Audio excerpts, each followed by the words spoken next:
Apa yang dimaksud dengan saling mencintai karena Allah Subhanahu wa taala? Itu kita melakukan sesuatu ya karena Allah Subhanahu wa taala. Kita senyum dengan dia karena Allah Subhanahu wa taala.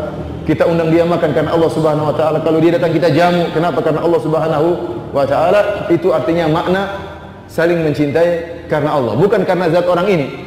Bukan karena zat orang ini. Saya bergaul dengan orang ini, kenapa? Dia kebetulan kaya. Saya bergaul dengan dia. Bukan karena saya ingin mengambil hartanya. Tapi saya ingin membangun relasi dengan dia karena Allah Subhanahu wa taala. Saya ingin nasihati dia supaya harta yang dia miliki bisa digunakan untuk dakwah di jalan Allah. Bisa untuk membangun masjid misalnya, untuk bisa membangun pondok misalnya, untuk kemaslahatan kepada masyarakat. Saya bangun relasi dengan orang kaya ini bukan karena saya ingin mengambil hartanya. Kalau saya bangun relasi karena hartanya, berarti bukan karena Allah Subhanahu wa taala. Syekh Muhammad bin Shalih Al-Utsaimin rahimahullah ya, menyebutkan tentang makna mencintai karena Allah Subhanahu wa taala dengan menjelaskan tentang sebuah syair yang terkenal yang dibuat oleh atau dikatakan dilantunkan oleh seorang yang diberi gelar dengan Majnun Laila. Majnun Laila itu orang yang tergila-gila kepada si Laila. Ada seorang yang tergila-gila kepada si Laila.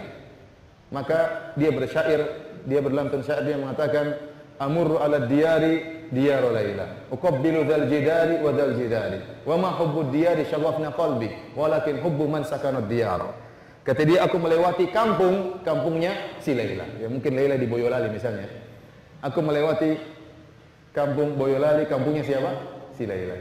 Kampungnya si Juminten misalnya. Intinya dia melewati satu kampungnya Laila. Kemudian dia mengatakan apa? Uqabbilu dzal jidari wa dzal jidari. Maka saya pun mencium tembok-tembok bangunan yang ada di kampung tersebut. Wa ma hubbud diyari syaghafna qalbi. Saya mencium tembok-tembok tersebut bukan karena saya cinta kepada tembok-tembok ini. Walakin hubbu man sakana diyar, tetapi karena saya cinta orang yang tinggal di balik tembok ini. Maksud hati memeluk gunung apa daya tangan tak sampai. Maksud hati mencium Laila apa daya bibir ketatap tembok. Intinya dia mencintai, dia melakukan bentuk seperti itu, mencium-cium tembok-tembok. Kenapa? Bukan karena temboknya, tetapi karena apa? Si Lailanya. Itulah maknanya mencintai karena. Mencintai karena. Artinya apa? Tatkala kita mencintai seorang, kita berbuat baik kepada dia. Kita senyum sama dia, kita bantu dia. Bukan karena sesuatu yang kita harapkan dari dia berupa perkara dunia. Ada hubungan dunia, ada hubungan dunia. Tapi sekarang saya sedang menjalin hubungan karena Allah Subhanahu wa taala. Allah Maha tahu dengan apa yang jalinan yang kita inginkan tersebut. Apakah karena Allah ataukah karena tendensi dunia. Meskipun kita bisa menampakkan kita seakan-akan mencintai dia karena Allah, tetapi kalau ternyata dalam hati kita ada udang di balik batu, maka Allah tidak akan berikan pahala kepada kita. Kenapa? Karena relasi yang kita buat bukan karena Allah tapi karena perkara dunia. Barang siapa yang mencintai karena Allah Subhanahu wa taala, Allah akan berikan kepada dia manisnya iman. Allah akan berikan dia manisnya iman. Ini di antara keutamaan mencintai karena Allah. Kata Rasulullah sallallahu alaihi wasallam, "Thalathun man kunna fihi wajada bihinna halawatal iman." 3 perkara yang jika terdapat dalam hati seseorang, maka dia akan merasakan manisnya iman.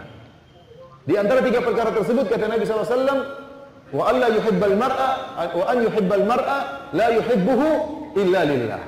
Dan dia tidak mencintai seseorang kecuali karena Allah Subhanahu wa taala. Barang siapa yang mencintai seorang karena Allah Subhanahu wa taala, maka dia akan merasakan manisnya iman. Tatkala saya katakan dia merasakan manisnya iman, maksudnya apa? Ibadahnya lebih khusyuk, salatnya lebih khusyuk, baca Quran lebih khusyuk, mudah dia untuk meneteskan air mata karena Allah Subhanahu wa taala. Kenapa? Karena dia merasakan manisnya iman. Allah memberikan manisnya iman dalam hatinya. Kenapa? Dia berkorban karena Allah Subhanahu wa taala. Dia membantu saudaranya karena Allah Subhanahu wa taala. Meskipun tidak ada orang yang tahu, tapi Allah tahu dia membantu saudaranya karena Allah Subhanahu wa taala. Maka bagaimana tidak Allah akan berikan manis iman dalam hatinya? Allah akan berikan. Dan ini akan berpengaruh dalam ibadah dia. Berpengaruh, dia akan lebih semangat sholat malam. Kenapa? Dia merasakan manisnya iman. Dia merasakan kelezatan tatkala dia sedang bermunajat kepada Allah Subhanahu wa taala.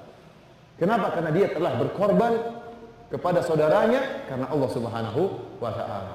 Makanya Rasulullah SAW dalam hadis yang menyebutkan, man ahabba fillah wa abghadha fillah wa a'ta lillah wa mana'a lillah faqad istakmala al-iman. Atau kama qala Nabi SAW. Barang siapa yang mencintai karena Allah, barang siapa yang membenci karena Allah, barang siapa yang memberi karena Allah, dan barang siapa yang mencegah karena Allah, maka telah sempurna keimanannya. Semua dia lakukan karena Allah Subhanahu wa taala, dia mengharapkan dicintai oleh Allah Subhanahu wa taala. Maka tadi saya ulangi perkataan Imam Ibnu Qayyim rahimahullah subhanahu wa taala, laisa sya'na an tuhib wa innama sya'na an tuhab. Bukan perkaranya engkau mencintai Allah, tapi perkaranya apakah kau juga dicintai oleh Allah Ini jadi pertanyaan, ini jadi PR kita bersama. Kita ingin dicintai oleh Allah Subhanahu wa taala.